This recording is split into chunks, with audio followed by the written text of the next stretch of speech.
Pernah kepikiran nggak sih waktu kita lihat ada jalan tol baru dibangun atau ada rumah sakit baru yang megah, ini semua datangnya dari mana ya? Jawabannya tuh bukan cuma soal uang loh, tapi tentang sebuah rencana super besar yang jadi cetak biru pembangunan bangsa. Yuk kita bedah bareng-bareng proses di baliknya. Coba deh bayangin, ngatur anggaran buat satu rumah tangga aja udah bikin pusing kan? Nah, sekarang coba kalikan pusingnya itu dengan 270 juta penduduk, ribuan pulau, dan kebutuhan yang kayaknya nggak ada habisnya. Itulah tantangan yang dihadapi pemerintah Indonesia setiap tahun. Jadi, gimana caranya mereka mutusin, oke kita beli ini bukan yang itu? Jawabannya ada di sebuah sistem yang luar biasa rapi. Coba deh, perhatiin sekitar kita. Gedung-gedung kementerian, jalan raya yang kita lewati tiap hari, sampai mobil dinas yang warawiri. Itu semua bukan barang antah berantah. Secara resmi, statusnya adalah barang milik negara atau yang biasa disingkat BMN. Dan karena ini properti kita bersama, ya pengelolaannya harus super serius. Nah, ini dia biang keladinya. Ada satu musuh besar yang jadi target utama dari semua sistem ini, inefisiensi anggaran. Pertanyaan besarnya, gimana caranya kita bisa yakin kalau setiap rupiah dari pajak kita nggak jadi asap?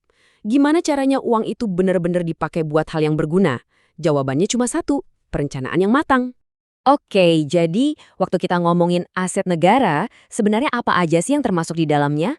Siap-siap ya, karena daftarnya jauh lebih panjang dari yang mungkin kita bayangin. Mungkin banyak dari kita mikirnya semua aset negara itu pasti dibeli pakai uang APBN, iya kan? Ternyata nggak juga loh. Aset itu bisa datang dari hibah atau sundangan, bisa juga hasil dari sebuah perjanjian atau kontrak, bahkan bisa dari sitaan barang bukti kasus hukum. Tapi kuncinya satu, nggak peduli asalnya dari mana, semuanya wajib dicatat dan dikelola dengan aturan yang sama ketatnya. Dan cakupannya itu bener-bener luas banget. Jelas ada tanah sama gedung, itu pasti. Tapi ini juga termasuk hal-hal yang mungkin kita nggak kepikiran, misalnya jaringan irigasi di sawah-sawah, atau bahkan aset yang nggak kelihatan, kayak hak paten sebuah teknologi. Semuanya itu kekayaan negara yang harus diurus. Oke, jadi kita udah tahu nih masalahnya itu inefisiensi dan asetnya banyak banget. Terus senjatanya apa dong buat ngatasin ini semua? Nah, ini dia, sebuah rencana induk yang jadi otak di balik semua belanja pemerintah. Kenalan dulu nih sama jantung dari semua proses ini, RKBMN, singkatan dari Rencana Kebutuhan Barang Milik Negara. Gampangnya, anggap aja nih kayak daftar belanja super duper detail dan cerdas yang disusun pemerintah setiap tahun. Dan filosofi di baliknya itu yang bikin sistem ini keren banget. Ini bukan cuma soal nanya, tahun depan mau beli apa ya? Enggak gitu. Ini lebih ke proses introspeksi, barang yang kita beli dulu gimana kabarnya? Masih kepakai nggak? Terus sekarang kita benar-benar butuhnya apa? Jadi setiap keputusan itu dasarnya data, bukan cuma sekedar keinginan sesaat. Rencana segede ini pastinya nggak jalan sendiri dong. Ada pemain-pemain kuncinya, dan tentu aja ada aturan main yang ketat banget. Siapa aja mereka, dan apa aja aturannya? Yuk kita kenalan lebih jauh. Gampangnya gini, di lapangan ini ada dua pemain utama. Di satu sisi ada yang namanya pengguna barang. Ini tuh kementerian-kementerian atau lembaga. Misalnya, Kemenkes yang bilang, kita butuh rumah sakit baru nih di daerah X. Nah, di sisi lain ada pengelola barang yang perannya dipegang oleh Kementerian Keuangan. Mereka ini ibarat bendahara negara yang bijak. Mereka yang bakal nanya, bentar, ini beneran butuh, duitnya ada nggak? Jadi selalu ada tarik ulur antara yang butuh dan yang pegang duit. Dan ngajuin permintaan itu nggak bisa asal ceplos. Ada semacam PR yang harus dikerjain dulu. Pertama, permintaannya nyambung nggak sama rencana besar jangka panjang lembaganya. Kedua, udah dicek belum? Jangan-jangan ada aset lain yang lagi nganggur dan bisa dipakai. Ketiga, ini yang penting, apa harus beli baru? Jangan-jangan sewa aja lebih efisien. Semua itu harus dipikirin matang-matang. Oke, kita udah kenal pemainnya, udah tahu aturannya. Sekarang, ayo kita ikutin perjalanannya. Gimana caranya sebuah kebutuhan yang tadinya cuma di atas kertas bisa berubah jadi alokasi dana beneran di APBN? Ini proses tahunan yang sangat terkoordinasi. Nah, ini dia nih diagram alir resminya.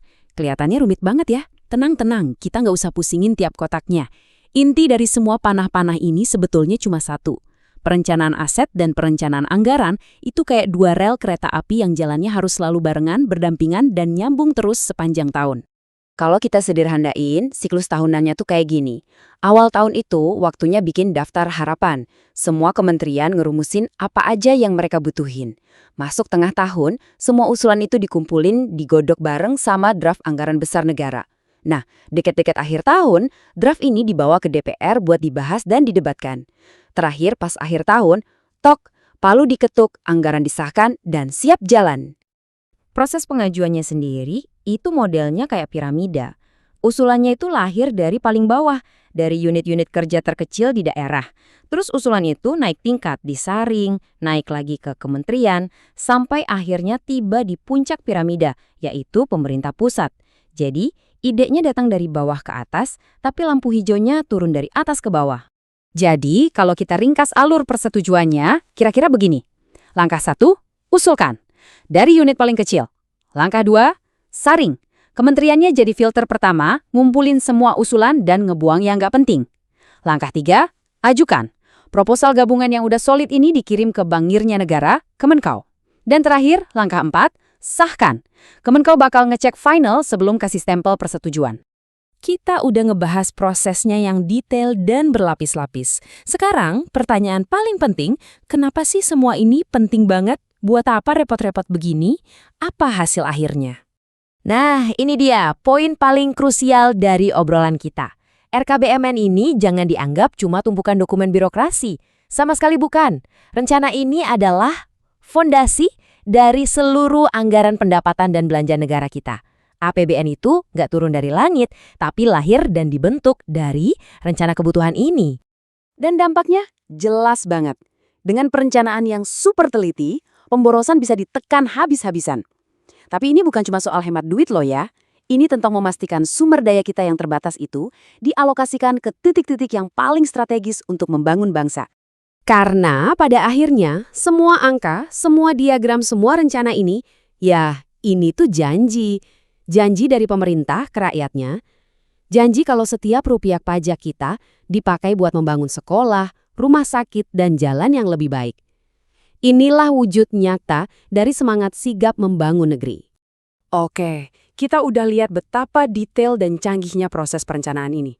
Tapi, justru ini yang bikin kita mikir lebih jauh. Kalau rencananya udah dibuat sesempurna mungkin, apa tantangan besar selanjutnya? Tentu saja, implementasi dan pengawasannya di lapangan. Tapi itu kan cerita lain lagi.